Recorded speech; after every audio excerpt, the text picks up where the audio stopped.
Hi guys, കാറ്റത്തെ കിളിക്കൂട് promo റിവ്യൂവിലേക്ക് എല്ലാവർക്കും സ്വാഗതം.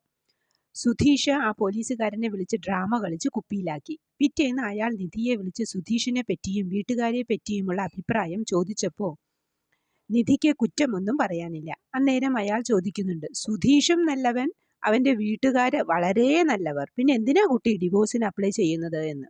അത് ചോദിച്ചപ്പോൾ നിധി ആകെ ആശയക്കുഴപ്പത്തിലായി. പിന്നീട് ഭാസ്കരൻ ന്യൂസ് പേപ്പർ വായിച്ചു കൊണ്ടിരിക്കുന്നു. അവിടേക്ക് വല്യച്ഛൻ നടന്നു വരുന്നുണ്ട്. അയാളെ കണ്ട് സുഭാഷും സുധീഷും ഹരീഷും ഇറങ്ങി വരുന്നു. എല്ലാവരോടുമായി അയാൾ പറയുന്നത്, എൻ്റെ അനിയത്തിയുടെ മകൾ സുനന്ദയുടെ കല്യാണം ഫിക്സ് ചെയ്തു കഴിഞ്ഞു. അതിനു മുമ്പ് സുനന്ദയെ കാണാനോ അവളുടെ മനസ്സ് മാറ്റാനോ ശ്രമിച്ചാൽ അത് നോക്കി ഞങ്ങൾ വെറുതെ ഇരിക്കുമെന്ന് കരുതണ്ട എന്ന് ഭീഷണിപ്പെടുത്തുന്നുണ്ട്. ആരും ഒന്നും മിണ്ടുന്നില്ല. അന്നേരം അമ്പലത്തിൽ സുനന്ദയും നിധിയും കണ്ടുമുട്ടുന്നു. സുനന്ദ പറയുന്നത്, ഒന്നുകിൽ ഞാൻ സുഭാഷേട്ടൻ്റെ കൂടെ നിൽക്കണം, അല്ലെങ്കിൽ വീട്ടുകാരുടെ കൂടെ നിൽക്കണം. എനിക്ക് രണ്ടിനും പറ്റുന്നില്ല. സുഭാഷേട്ടനെ എനിക്ക് വലിയ ഇഷ്ടമാണ് എന്ന്. നിധിക്ക് അതിനൊരു മറുപടി പറയാൻ പറ്റുന്നില്ല. പിന്നീട് സുധീഷ് സുഖമായി മൊബൈലിൽ പാട്ടും കേട്ടിരിക്കുന്നു.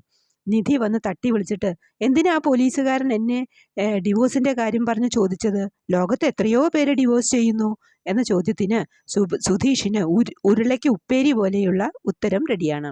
അത് ഡിവോഴ്സ് അല്ല പ്രശ്നം, ഇത്ര നേരത്തെ ആയതുകൊണ്ടാണ്. ചിലപ്പോൾ 1 വർഷം കഴിഞ്ഞിട്ടാണെങ്കിൽ കുഴപ്പമില്ലായിരിക്കും എന്ന്. അത് കേട്ട് നിധിക്കും ശരിയാണെന്ന് തോന്നുന്നു. ഒന്നും മിണ്ടാതെ അന്തം വിട്ടു നിൽക്കുന്ന നിധിയെ കാണിച്ചുകൊണ്ടാണ് പ്രമോ അവസാനിക്കുന്നത്.